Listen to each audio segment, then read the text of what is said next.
Hi, my name is Amanda Kong, and I'm one of the pre-health advisors here in the College of Arts and Sciences in Tyson Hall. And today I will be talking to you about physical therapy prerequisites. So if you want to become a physical therapist, you have to gain admission into physical therapy doctoral programs, DPT programs. And in order to do so, you need to complete certain kinds of classes and a certain amount of them. So this presentation is going to go over the common requirements for DPT programs. We'll go over any requirements that may vary from program to program, anything that's highly recommended or uncommon. We'll also go over the nuances to completing this coursework, as well as some resources to help you develop your graduation plan. Okay, so as I said, physical therapy programs, DPT programs, do require certain kinds of coursework, right? Now, I want to be clear that these are prerequisites because they are pre-required, right, before you enter a physical therapy program. However, here at UO, we also have prerequisites, right? So prerequisites just literally means anything that's required before you start something, right? So bear in mind that when we're talking about prerequisites for UO courses, those are different from prerequisites for PT programs, right? Similarly, your PT program prerequisites are not going to be the same as your major requirements or your university requirements. So I just don't want you to think that just by doing this list that you'll be able to graduate, right? That's not the case. You have other requirements to fulfill before you graduate. However, fulfilling or completing all of these classes will make you eligible to apply to about 80 or 90% of DPT programs. So let's get started. And you're going to start with 1 year of general chemistry with labs. So that's going to be Chem 221 and 227, Chem 222 and 228, Chem 223 and 229. You also need 1 year of general biology with labs. So that's going to be Bio 211, 212, and then you have a choice between Bio 213 or 214. 213 is a little bit more plant-based, 214 is a little bit more biochemistry, whichever one is fine. But you'll notice here that it says that you need a year of general bio with labs, right? But unlike chemistry, there is no separate lab section, right? So Chem 221 is a lecture, Chem 227 is the lab, but Bio 211 is just one course code.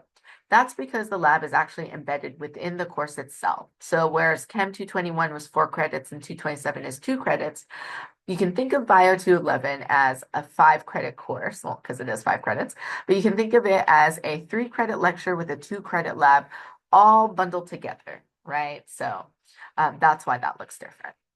You'll also need 1 year of physics with labs. That's going to be physics 201, 204, 202, 205, 203, and 206. If you're taking honors biology, if you're taking foundational physics, those sequences will also be fine.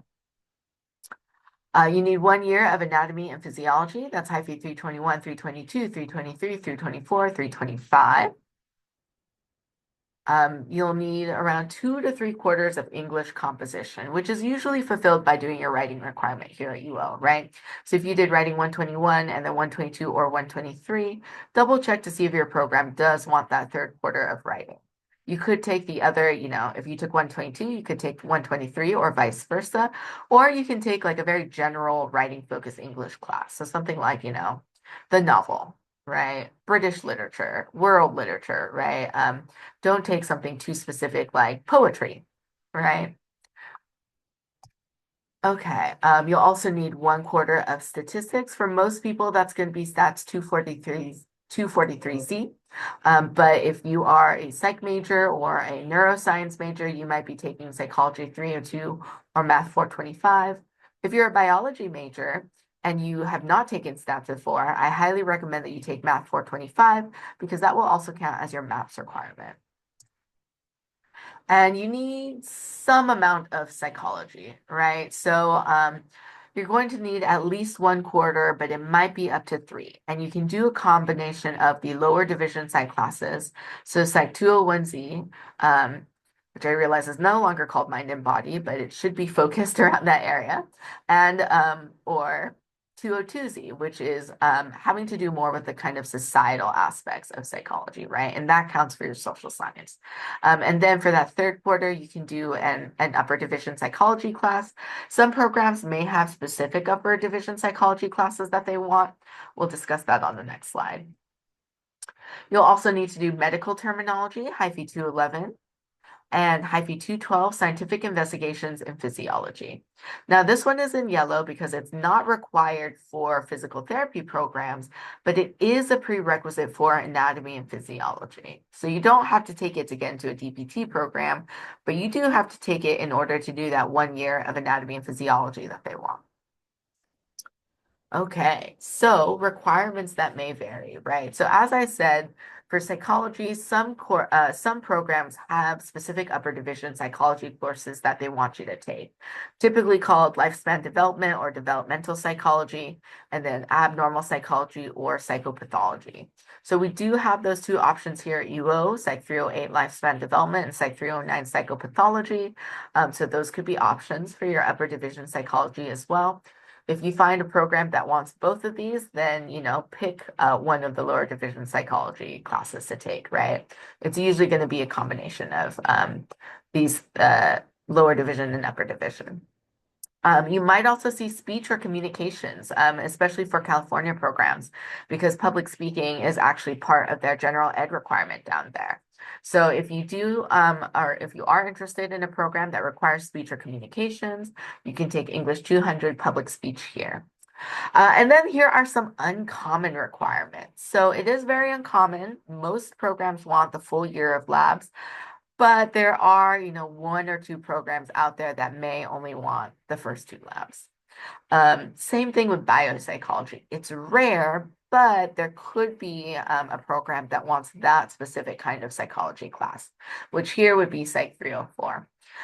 So be sure to do your research and just make sure that there are no outlying prerequisites that your programs want that we haven't talked about. So that being said, as you're doing this coursework, you need to know a little bit about it, which is number one, that it is required to be graded and you need a C or better on these prerequisite courses. If you're taking advantage of something like first term grade forgiveness or, changing your class to pass, no pass to preserve your GPA, that's totally fine. I support you. That's a smart move.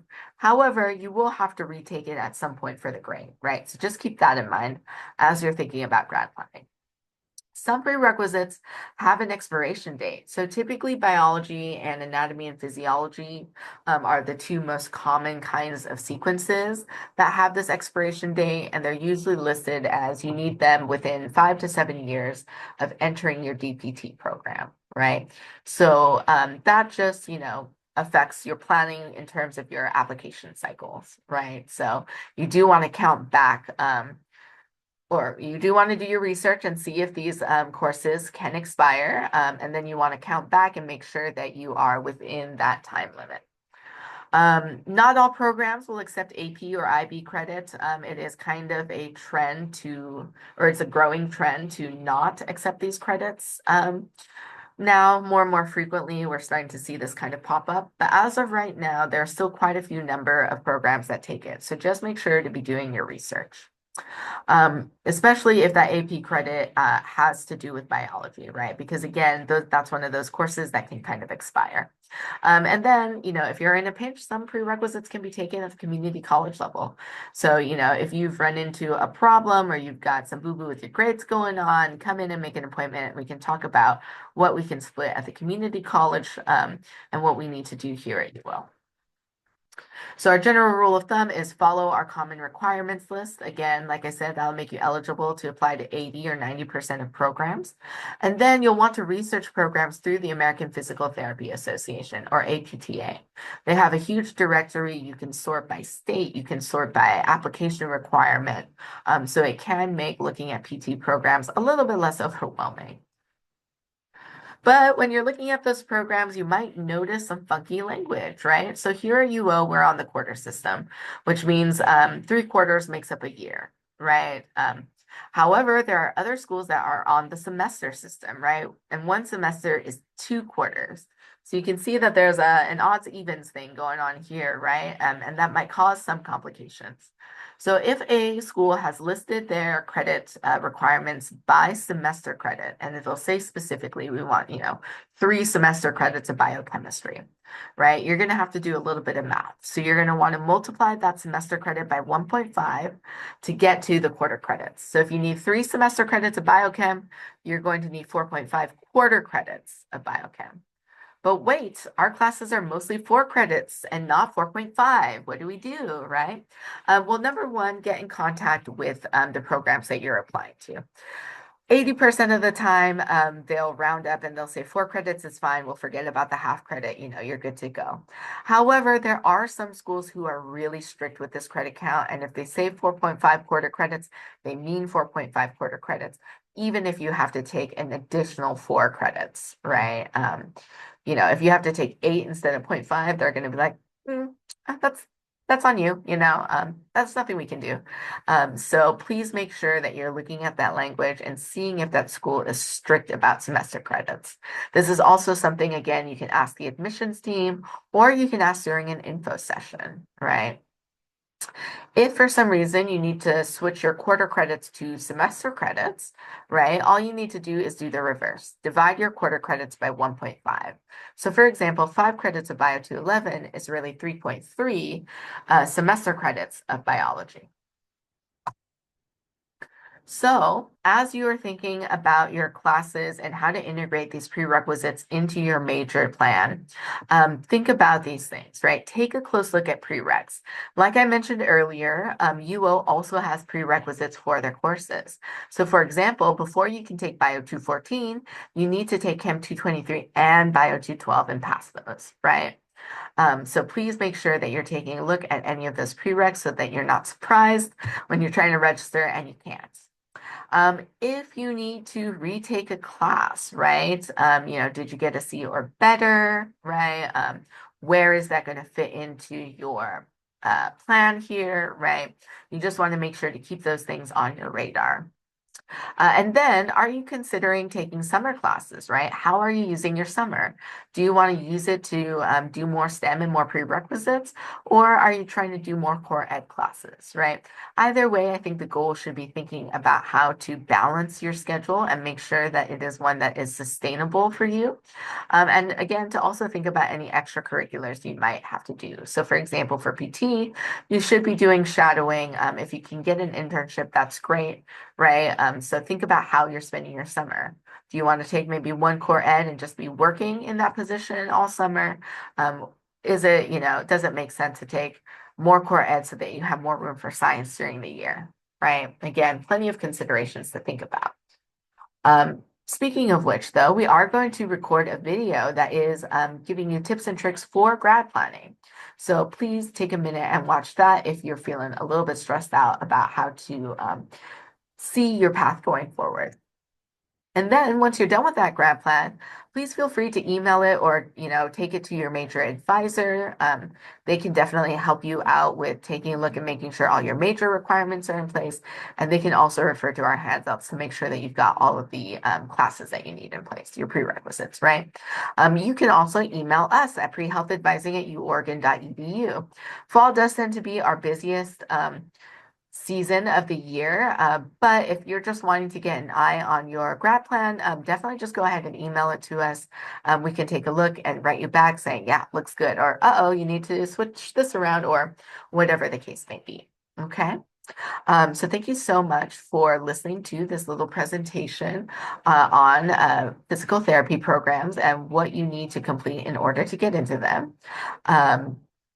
Check out that grad planning video. It'll be up on our YouTube. And then have a great rest of your day. And I hope you enjoy your time here at UO. Thank you very much.